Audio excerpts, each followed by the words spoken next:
As humans, we fill our time with work, entertainment, and many responsibilities, but true rest and deep peace is found only in one place, in Jesus Christ.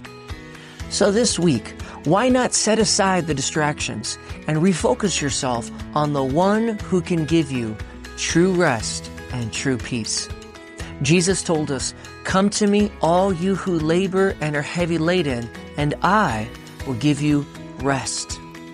God's inviting you to pause and reflect and draw near to Him. Will you take the time to seek Him this week? Friends, welcome to Glorious Gospel Radio. We focus on the good news of Jesus Christ. At Glorious Gospel Radio, we keep it simple.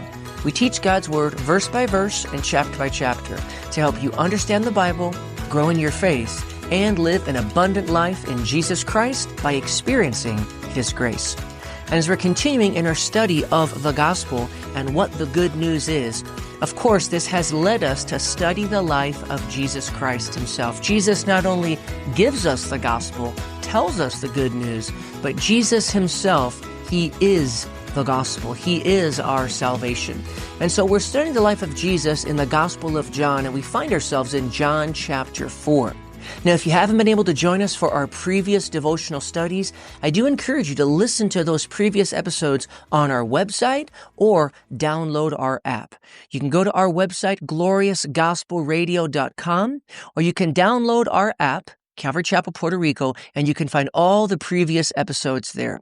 But let us not forget how many times in the Gospels, especially the Gospel of John, do we have these interactions and conversations where Jesus is simply talking to one person? Whether it's the woman caught in adultery in John 8, whether it's that one man Nicodemus in John 3, or whether it's here the Samaritan woman in John chapter 4, Jesus took time for that one person. He has this beautiful love for the world, but great love for the individual. And I encourage you as well, take time for that one child.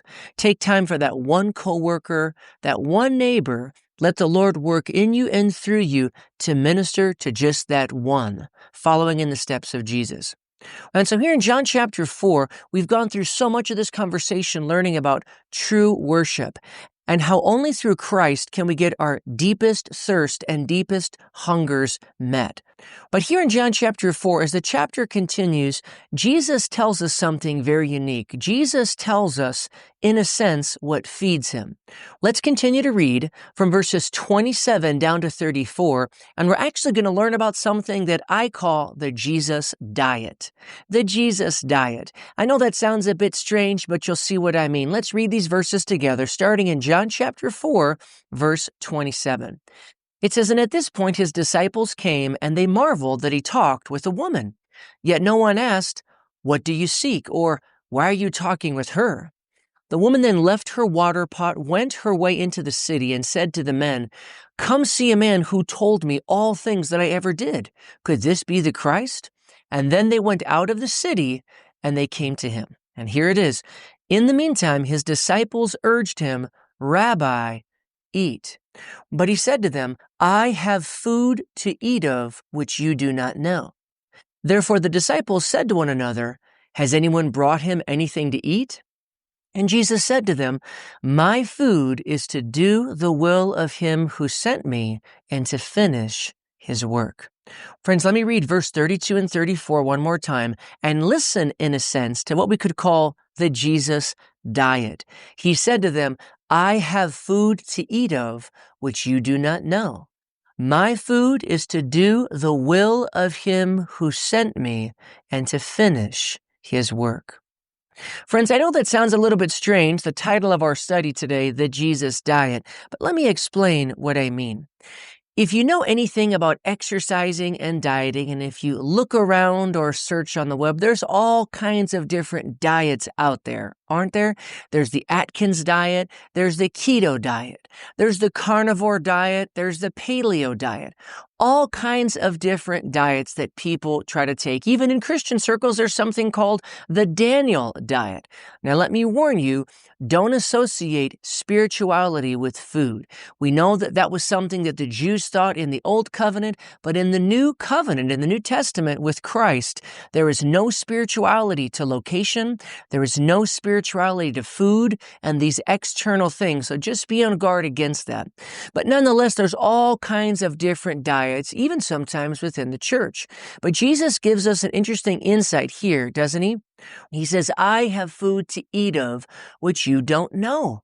In other words, Jesus said there was something that he looked to, something that he used for nourishment, something that gave him nourishment that the disciples, as of yet, were unaware. And he said, my food. We could say, in a sense, kind of humorously, my diet, my food, my source of nourishment, my food is to do the will of him who sent me and to finish his work. And friends, that's all I mean by that humorous title, the Jesus Diet. This was something that Jesus makes clear to his disciples here, and we can see this lived out through his entire life and ministry, even in his current ministry in heaven, that the thing that nourished Jesus, the thing that nourished him, as he calls it here, my food, as he said, is to do the Father's will, to know his Father's will and to do his Father's will. And that's just an amazing thing, isn't it? If you think about it and read the verses that Jesus told us, he says, I always do those things that please the Father. Wouldn't it be great to be able to say that? But Jesus could say that. He is the Son of God made flesh, and he always pleased the Father in everything that he did. But friend, my question to you today is this. What's your diet? What is that thing in your life that you look to on a consistent, regular basis for nourishment? And no, I'm not talking about physical nourishment. I'm not talking about the keto or the Atkins diet or the carnivore or the paleo diet. I'm not asking about the physical. Jesus, as he so often did, he merely used these physical pictures to teach us spiritual truth. So I'm not talking about what you're physically consuming to nourish you, but friend, rather, what are you allowing to nourish your soul, to try to nourish your spirit? What do you look to in life to feed you, to strengthen you, to empower you, to keep you going? What is it? Is it entertainment? Is it relationships? Is it success? Is it something physical and material? Or is it something that is non-physical, maybe spiritual? Friend, I really want to encourage you today. Let's think about this, and I want to encourage you to talk to the Lord about this. Jesus said, my food is to do the will of him who sent me and to finish his work. And I want to encourage you to pray about seeking the Lord for his will for your life and focusing on that as the greatest and biggest source of nourishment in your life. Now, the will of God means many things. Primarily, it means the will or the inheritance that Jesus has for us in the new covenant. And in the new covenant, the inheritance that every Christian receives is God himself. Primarily, that's the biggest portion of the will or the inheritance of God, is God himself coming to live inside of us.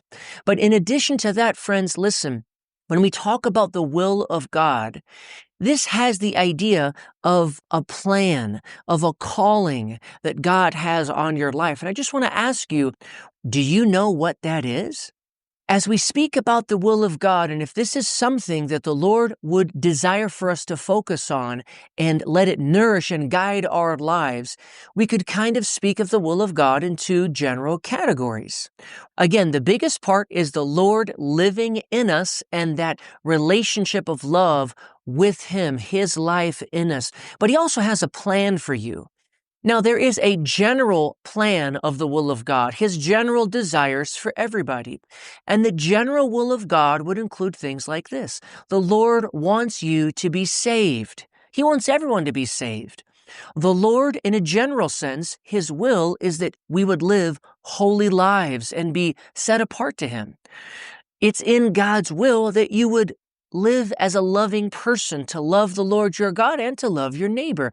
These are things that we could simply call the general will of God.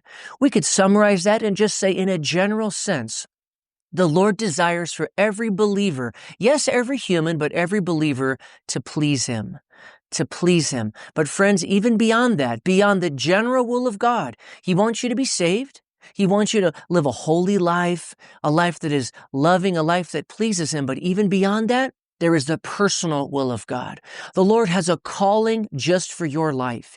He has a mission just for you. He has a person-specific task and assignment just for you. And my question is this, friends, do you know what that is? Do you know what Jesus' calling on your life is? If Jesus is our King and our captain, our commander, do you know what his mission for your life is? I encourage you to seek him for that, because he does have a personal will of God for you. Christ lives inside of everyone. He himself is our inheritance. But beyond that, he has a plan, a calling, a mission, and a task just for you. Ephesians 2:10 tells us that. He says that we are his workmanship, created in Christ Jesus for good works. Read that, friend, Ephesians 2:10. You are his masterpiece, his work of art, and he has a specific work just for you. In 1 Corinthians 12 and in Ephesians chapter 4, Paul makes it very clear to us that the Lord has specific spiritual gifts for every believer. Yes, that's right. Every Christian has spiritual gifts. And beyond that, the Lord gives us natural abilities, natural skills. And so do you know what God has given you? What are the tools he has given to you? Are you good at business, good at math? Are you a great communicator? And then beyond these natural tools, what are the spiritual gifts he's given to you? Do you know what gifts that he has invested inside of you? And let me just ask you, has the Lord ever spoken to you specifically through his word to tell you what his calling and mission for your life is? Friends, I encourage you, find it. Jesus was nourished by knowing what the Father's will and plan was for his life and finishing that work, and it can be a blessing to your life as well. Seek the Lord and ask him to reveal to you, not just generally, but personally, your calling, your mission, and your task from him in this world. And friends, that's all the time we have for today, but I do encourage you to go to our website, gloriousgospelradio.com. And you'll find many great tools and many great gifts to help you dive into the Word of God. gloriousgospelradio.com. And remember, if you're in the Guaynabo area, we would love to meet you. We would love to have you come visit us. So come see us at Calvary Chapel, Puerto Rico for verse-by-verse Bible teaching, heartfelt worship, and sweet fellowship. Calvary Chapel of Puerto Rico is located in the Los Jardines Shopping Center in Guaynabo. The Los Jardines Shopping Center in Guaynabo. You can reach us by phone at 787-720-3308. Again, that's 720-3308. And be sure to come back next time and join us right here on the Glorious Gospel Radio.